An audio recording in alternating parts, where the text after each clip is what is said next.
नमस्कार, आज का मुद्दा देख रहे हैं आप। आपके साथ मैं हूं अर्पिता आर्या। कृषि सुधार कानून के विरोध में किसानों के आंदोलन का आज 28वां दिन है।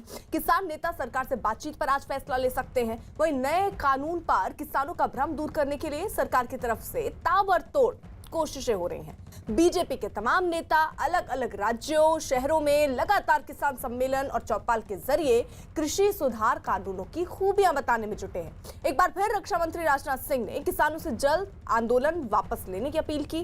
पूर्व प्रधानमंत्री चौधरी चरण सिंह जी की जयंती पर बागपत में किसान सम्मेलन का आयोजन किया जा रहा है। बीजेपी सांसद सत्यपाल सिंह इस सम्मेलन में मौजूद रहेंगे। बीजेपी महाराष्ट्र के पुणे में एक बड़े किसान सम्मेलन का आयोजन करेगी। इसके अलावा बीजेपी जयपुर के पास किसान चौपाल करेगी। बीजेपी और केंद्र सरकार की पूरी कोशिश कृषि सुधार कानूनों पर किसानों के भ्रमजाल को दूर करने की है। तो आज एक महत्वपूर्ण बैठक किसानों के बीच भी होनी है और उसमें किसान आगे की रणनीति तय करेंगे कि आखिर सरकार ने जो प्रस्ताव उनसे मिलने के लिए भेजा है उस पर किस किस तरीके से जवाब देना है, क्या क्या पॉइंटर्स वहां जाकर उठाने हैं। वहीं दूसरी तरफ सरकार की तैयारी भी पूरी चल रही है। सरकार लगातार किसानों से कह रही है, आइए आप बात कीजिए और अपना ये आंदोलन खत्म कीजिए। वहीं जो किसान है उनमें अगर कोई संशय है, भ्रम की स्थिति है, तो इसके लिए अलग से एक रणनीति बीजेपी ने बनाई है। बीजेपी के तमाम नेता अलग अलग राज्यों में जा रहे हैं, अलग अलग शहरों में जा रहे हैं और वहां चौपाल कर रहे हैं, यानी किसानों के बीच पहुंच रहे हैं और उनसे बातचीत कर रहे हैं, उनसे उनका भ्रम जान रहे हैं और कोई भी अगर भ्रम की स्थिति है तो दूर करने की कोशिश भी कर रहे हैं। पूर्व प्रधानमंत्री चौधरी चरण सिंह की जयंती के मौके पर उत्तर प्रदेश के मुख्यमंत्री योगी आदित्यनाथ ने लखनऊ में किसानों को सम्मानित किया। सीएम योगी ने किसानों को सौगात में ट्रैक्टर दिया। 11 किसानों को ट्रैक्टर दिए गए ताकि खेती में उन्हें मदद मिल सके। तो ये लखनऊ की तस्वीरें जहां पर मुख्यमंत्री योगी आदित्यनाथ को आप देख रहे हैं। उत्तर प्रदेश के मुख्यमंत्री योगी आदित्यनाथ ने लखनऊ में किसानों को सम्मानित किया। लखनऊ विधानसभा के बाहर दरअसल ये कार्यक्रम हुआ जहां पर जो किसान हैं जिनको ट्रैक्टर की जरूरत महसूस हो रही थी, खेती वो और अच्छे ढंग से कर पाएं, इसीलिए ये योजना रखी गई। 11 किसानों को ट्रैक्टर दिए गए ताकि खेती में उन्हें मदद मिल सके। तो किसानों को योगी की सौगात मिली है। ये देखिए 11 ऐसे किसान जिन्हें ट्रैक्टर दिया गया है ताकि उनको मदद मिल सके। तो यानी आप देखिए सरकार जो है वो पूरी तरीके से इस रणनीति में काम कर रही है कि किसानों तक वो सारी सुविधाएं पहुंचाई जाए, भ्रम की स्थिति को दूर किया जाए और उनको फिलहाल जो उनका आंदोलन चल रहा है वो खत्म कराया जा सके। ये बार बार यकीन दिलाया जा रहा है कि जो कानून आया है ये उनके लिए ही बेहतर है, उनके लिए मंडियां खत्म नहीं हो रही हैं। बार बार सरकार ये भी स्पष्टीकरण दे रही है और साथ ही साथ ये भी बता रही है कि एक दूसरा विकल्प सरकार की तरफ से इस कानून में रखा गया ताकि जो किसान है वो प्रतिबद्ध ना हो किसी एक ही मंडी में अपने अनाज को बेचने के लिए, वो स्वतंत्र हो, वो जो भी उन्हें अच्छा दाम दे उनके फसल के लिए वो कहीं भी जाकर अपने फसल को बेच सके। और यही समझाने के लिए देखिए बीजेपी के तमाम नेता जो हैं, बड़े बड़े नेता भी चौपाल कर रहे हैं, किसानों के बीच गांवों में पहुंच रहे हैं, उनको इस बात और इस कानून का लाभ समझा रहे हैं। गन्ना मंत्री श्री सुरेश राणा जी, कृषि विभाग के राज्य मंत्री श्री लाखन सिंह राजपूत जी, पशुधन एवं मत्स्य विभाग के राज्य मंत्री श्री जयप्रकाश निषाद जी, जल शक्ति विभाग के राज्य मंत्री श्री बलदेव सिंह गोलक जी, प्रदेश के मुख्य सचिव श्री आर.के. तिवारी जी, कृषि उत्पादन के आयुक्त श्री आलोक सिन्हा जी, अपर मुख्य सचिव कृषि श्री देवेश चतुर्वेदी जी, उपकार के अध्यक्ष श्री कैप्टन विकास गुप्ता जी, आज के इस किसान सम्मान समारोह में उपस्थित सभी किसान भाइयों बहनों, पूर्व प्रधानमंत्री और महान किसान नेता चौधरी चरण सिंह जी को उनकी 118वीं जयंती के अवसर पर किसान हितों के लिए उनके द्वारा किए गए प्रयासों के लिए उनका स्मरण करते हुए मैं प्रदेशवासियों की ओर से भारत माता के इस महान सपूत को विनम्र श्रद्धांजलि अर्पित करता हूं। मैं इस अवसर पर अभिनंदन करता हूं अपने उन सभी किसान भाइयों बहनों का जिन्होंने प्रदेश के अंदर खाद्यान्न की आत्मनिर्भरता को न केवल बनाए रखने बल्कि इस क्षेत्र में अपने स्वयं के प्रयासों के साथ शासन की योजनाओं को जोड़ते हुए प्रदेश के करोड़ों किसानों के जीवन में एक खुशहाली लाने की दिशा में एक प्रयास किया है। उन सभी किसान भाइयों बहनों का मैं हृदय से अभिनंदन भी करता हूं। मुझे प्रसन्नता है कि चौधरी साहब की जयंती के इस कार्यक्रम के अवसर पर प्रदेश सरकार अपने प्रगतिशील किसानों का यहां पर सम्मान करती है।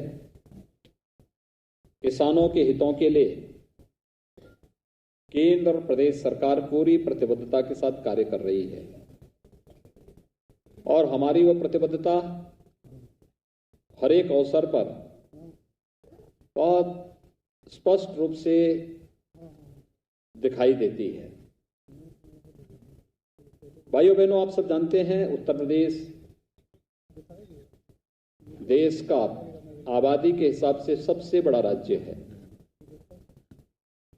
हमारे पास देश की आबादी का लगभग 16.5% की आबादी उत्तर प्रदेश के अंदर निवास करती है, लेकिन उत्तर प्रदेश के हमारे किसान भाइयों की मेहनत से, उनके परिश्रम और पुरुषार्थ से उत्तर प्रदेश देश के अंदर खाद्यान्न उपलब्ध कराने में 21 से 22% का योगदान देता है। ये बगैर परिश्रम और पुरुषार्थ के संभव नहीं और इसमें सर्वाधिक बड़ी भूमिका होती है हमारे उन किसान भाइयों का जो नई तकनीक का उपयोग करते हुए खेती की लागत को कम करते हुए उत्पादकता को बढ़ाने में बड़ी भूमिका का निर्वहन करते हैं। मैंने देखा है एक हेक्टेयर खेती में 100 कुंटल से अधिक धान उत्पन्न करना, 95 से 100 कुंटल के बीच में गेहूं का उत्पादन करना, प्रति हेक्टेयर 800 से 1000 कुंटल गन्ने का उत्पादन करना, यह अपने आप में लोगों के लिए एक कौतूहल और आश्चर्य का विषय होता है। लेकिन उत्तर प्रदेश के हमारे प्रगतिशील किसानों ने प्रदेश के कृषि विश्वविद्यालयों के साथ, कृषि विज्ञान केंद्र के साथ बेहतर समन्वय के माध्यम से करके दिखाया है और इसीलिए प्रदेश सरकार ने कृषि विभाग की ओर से, मंडी समिति की ओर से और अन्य संस्थानों की ओर से किसानों के हितों के लिए अनेक प्रकार के कार्यक्रम प्रारंभ किए हैं। आज आपने देखा होगा इस कार्यक्रम के पहले हम लोगों ने चौधरी साहब की प्रतिमा पर माल्यार्पण करने के बाद प्रदेश के कुछ किसानों को ट्रैक्टर उपलब्ध कराए। आप कल्पना करिए, कभी ट्रैक्टर एक कल्पना होती थी और आज सरकार ट्रैक्टर की चाबी किसान के हाथ पे दे करके उसे तकनीक के साथ जोड़ने के एक नए आह्वान के साथ कार्य कर रही है। आज तो कृषि क्षेत्र में कितना परिवर्तन हो रहा है। मुझे याद है जब 2017 में प्रदेश के अंदर सरकार बनी, भारत सरकार प्रदेश को 20 कृषि विज्ञान केंद्र देना चाहती थी, पिछली सरकारों ने लिया ही नहीं। आज मैं कृषि मंत्री जी को और उनकी पूरी टीम को धन्यवाद देता हूं कि उन्होंने 20 के 20 कृषि विज्ञान केंद्र लिए और 20 के 20 कृषि विज्ञान केंद्र आज धरती पर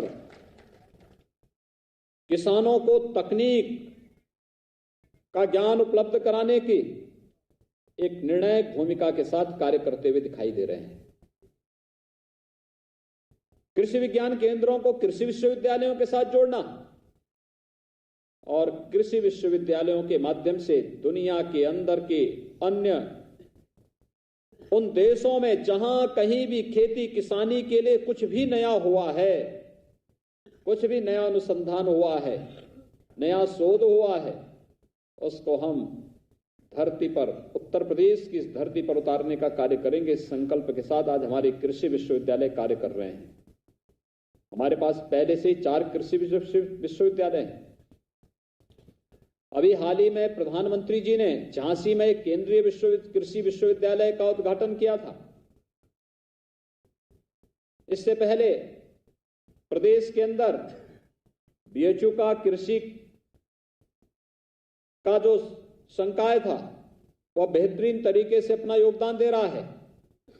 प्रदेश के अंदर आज के दिन पर 89 कृषि विज्ञान केंद्र अपने क्षेत्र में नई परिकल्पना के साथ, नई तकनीक के साथ किसानों की आमदनी को कई गुना बढ़ाने के संकल्प के साथ कार्य करते हुए दिखाई दे रहे हैं। और इसीलिए आपने देखा होगा कि केंद्र की सरकार पहले दिन से ही इस बात को लेकर के काम कर रही थी। जो कभी चौधरी साहब कहा करते थे कि देश की प्रगति का राज कहां से, खेतों और खलिहानों से होकर के गुजरता है।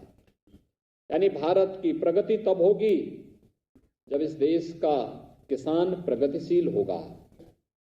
भारत के अंदर समृद्धि तब आएगी जब किसान समृद्धिशाली होगा। भारत के जैसे कृषि प्रधान व्यवस्था ही भारत की अर्थव्यवस्था का आधार है। प्रधानमंत्री जी ने ही तो कहा, आत्मनिर्भरता का आधार हमारा लोकल प्रोडक्ट बनेगा, स्थानीय उत्पाद बनेगा। इसमें कृषि से जुड़ा हुआ भी है, सूक्ष्म लघु मध्यम उद्यम से भी जुड़ा हुआ है, और ये सभी हमारे गांवों में बसता है, कस्बों में बसता है। औद्योगिकीकरण का ये आधार बनता है, व्यापक रोजगार की संभावनाओं को ये आगे बढ़ाता है। और इसीलिए उन्होंने किसान को तकनीक के साथ जोड़ने के लिए ही मृदा परीक्षण के कार्यक्रम को प्रारंभ किया। प्रधानमंत्री फसल बीमा योजना को आगे बढ़ाया। प्रधानमंत्री कृषि सिंचाई योजना को हर खेत तक पानी पहुंचाने के कार्य को युद्ध स्तर पर आगे बढ़ाया। किसानों के जीवन में खुशहाली कैसे लाई जाए, लागत का 1.5 गुना दाम किसान को मिल सके, एमएसपी, ये प्रधानमंत्री मोदी जी की सोच का परिणाम है। और यही नहीं भाइयों बहनों, आवश्यकता पड़ी कि किसान के जीवन में और भी परिवर्तन करने हैं, उसे किसी भी प्रकार के बिचौलिए से, साहूकारों से मुक्ति मिल सके। इसके लिए भी जब उसे सुविधा उपलब्ध करानी थी तो प्रधानमंत्री किसान सम्मान निधि किसानों को देने में प्रधानमंत्री जी ने कोई संकोच नहीं किया।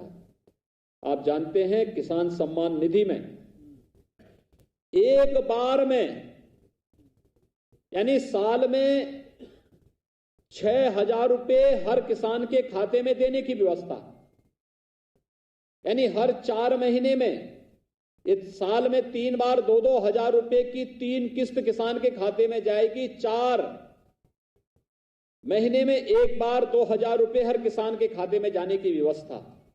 और एक बार में हर 4 महीने में जब किसान के खाते में 2,000 रुपए दिए जाते हैं तो एक बार में कितना खर्च होता है मालूम आपको? 18,000 करोड़ रुपए। 18,000 करोड़ रुपए हर चौथे महीने में प्रधानमंत्री जी के द्वारा सीधे किसानों के बैंक अकाउंट में, किसान के खाते में दिया जाता है, जिससे हमारा अन्नदाता किसान अपनी छोटी मोटी आवश्यकताओं के लिए, खाद के लिए, बीज के लिए, पेस्टिसाइड के लिए, या कभी अपनी किसी आवश्यकता के लिए उसे धन की आवश्यकता हो तो यह पैसा उसके लिए सहायक बन सके। यानी साल में, एक वर्ष में 54,000 करोड़ रुपए की राशि केवल प्रधानमंत्री मोदी जी की ओर से अन्नदाता किसानों के खाते में सीधे देने की व्यवस्था कोई करता है तो प्रधानमंत्री मोदी जी प्रधानमंत्री किसान सम्मान निधि के माध्यम से करते हैं। और भाई परसों 18,000 करोड़ रुपए प्रधानमंत्री मोदी जी आपके अकाउंट में फिर से भेजने वाले हैं। ये केवल इसलिए कि किसान के चेहरे पर खुशहाली लाई जा सके, उसके लिए समृद्धि का मार्ग खोला जा सके। और उसी तर्ज पर प्रदेश के अंदर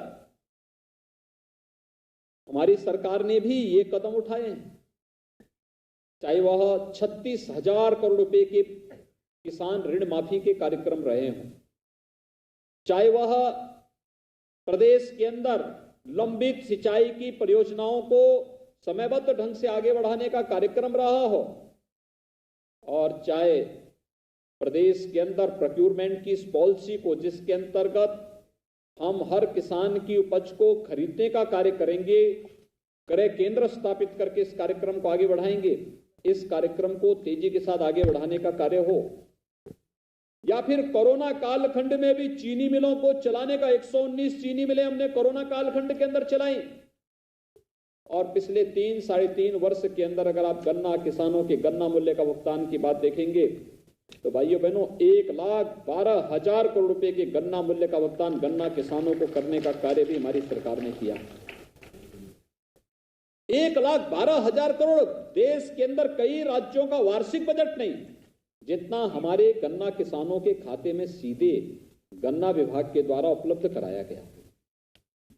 ये प्रयास इसलिए जिससे किसान के चेहरे पर खुशहाली हो सके। पिछली सरकार ने चीनी मिलें बंद करती थी, बेचती थी, हमारी सरकार चीनी मिलें चला रही है, बंद चीनी मिलों को चला रही है और उनके एक्सपेंशन का, उनके मॉडर्नाइजेशन की कार्रवाई को तेजी के साथ आगे बढ़ा रही है। आज चौधरी साहब की जयंती है। चौधरी साहब के स्वयं की कर्मभूमि में रमाला की चीनी मिल 30 वर्षों से इंतजार कर रही थी कि इस चीनी मिल का पुनरुद्धार हो, उस चीनी मिल का नवीनीकरण हो, उसका विस्तारीकरण हो। लेकिन किसानों के नाम पर राजनीति करने वाले लोग जब सत्ता में आते हैं तो मौन हो जाते थे, कभी चिंता नहीं करते थे, कभी भी इस बात की चिंता नहीं करते थे। मैं धन्यवाद दूंगा गन्ना मंत्री को, उन्होंने चौधरी साहब की कर्मभूमि की चीनी मिल को विस्तारीकरण के 50,000 कुंटल गन्ने की प्रतिदिन पेराई हो सके, 27 मेगावाट बिजली वहां बन सके, इस कार्यक्रम को मजबूती के साथ आगे बढ़ा दिया। और उस कार्य को पिछले वर्ष संपन्न करके चीनी मिल बहुत अच्छे स्तर पर आगे चल करके चौधरी साहब के प्रति अपनी श्रद्धांजलि अर्पित कर रही है। ये सभी कार्य इसलिए कि प्रदेश के किसानों के चेहरे पर खुशहाली कैसे लाई जा सकती है, खेती से, किसानी से, बागवानी से, या फिर पशुपालन से, मत्स्य पालन से, जिससे भी हो सके उस प्रकार का एक प्रयास केंद्र और प्रदेश सरकार के द्वारा जो निरंतर आगे बढ़ाया गया है, उसी क्रम का हिस्सा है, उसी का एक कार्यक्रम, एक सम्मान दिवस उसी का हिस्सा है। हर हाल में किसान के चेहरे पर खुशहाली लाना, और भाइयों बहनों, किसान के चेहरे पर खुशहाली लाने के लिए ही आज कृषि क्षेत्र में तेजी के साथ सुधार के लिए प्रधानमंत्री जी के प्रयास से, उनके मार्गदर्शन से केंद्र सरकार ने 3 कृषि कानूनों में भी व्यापक सुधार किए।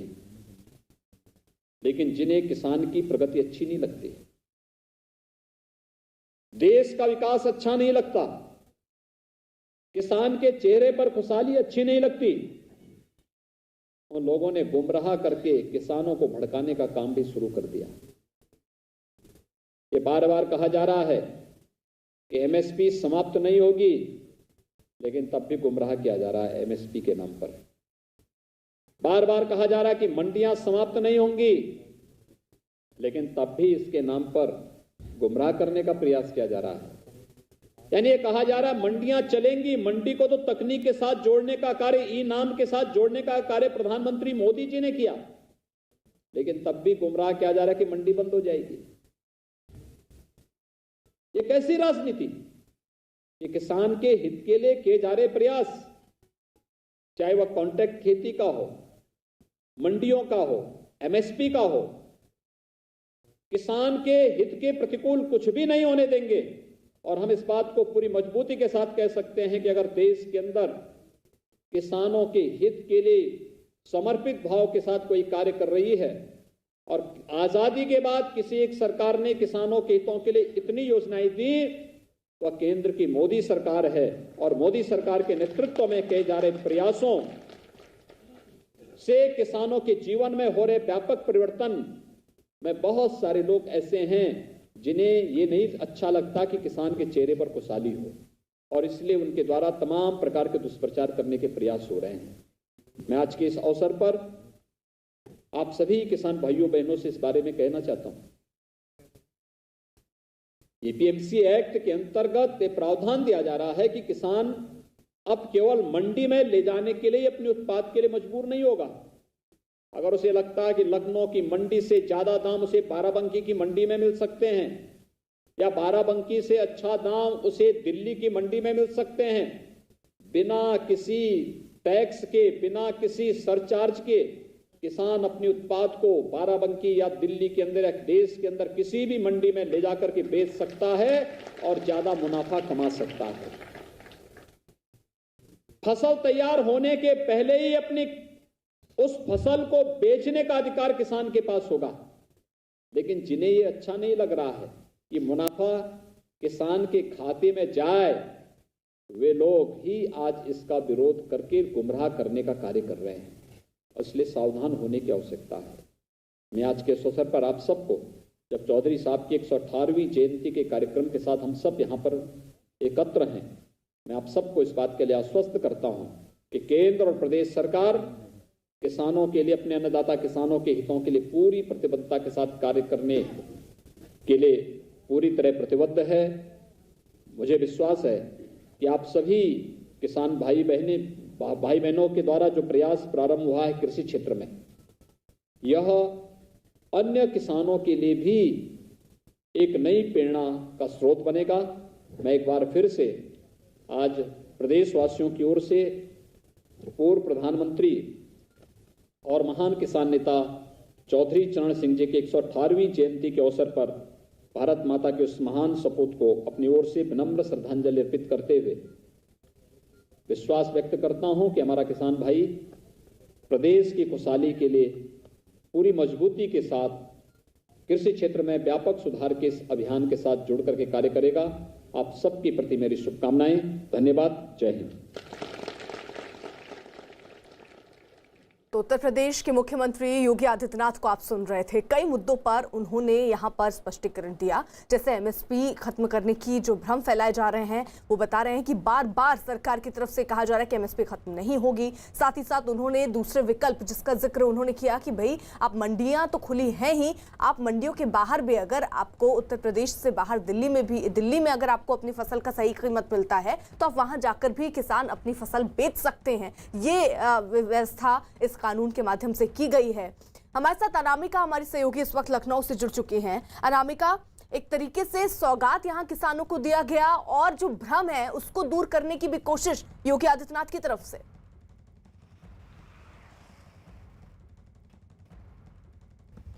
और देखिए, मुख्यमंत्री योगी आदित्यनाथ की तरफ से आज सबसे पहले चौधरी चरण सिंह की प्रतिमा पर माल्यार्पण किया गया। उसके बाद मुख्यमंत्री योगी आदित्यनाथ ने जो ट्रैक्टर्स थे, यानी कि जो कृषि उपकरण है, उसको हरी झंडी दिखा के रवाना किया। इसके बाद जो लोक भवन है विधानसभा के सामने, वहां पर मुख्यमंत्री योगी आदित्यनाथ ने कुछ किसानों को सम्मानित भी किया, जिसमें महिला किसान भी शामिल थी। उनको सम्मानित करने के बाद मुख्यमंत्री योगी आदित्यनाथ का जो संबोधन था वो खास तौर पर किसानों का समर्पित था। एक तरफ एक धड़ा किसानों का ऐसा है जो ये मान रहा है कि जो कृषि बिल है वो उनके लिए फायदेमंद नहीं है, जो उनको एक दायरे में बांध कर रख देगा या एमएसपी नहीं मिलेगी। इसको लेके मुख्यमंत्री ने अपनी स्पीच में, अपने भाषण में, अपने संबोधन में बहुत सारी बातें साफ की हैं और ये भी कहा है कि उत्तर प्रदेश सरकार ने किसानों के हित में क्या बड़े फैसले उठाए हैं या क्या बड़े फैसले किए हैं।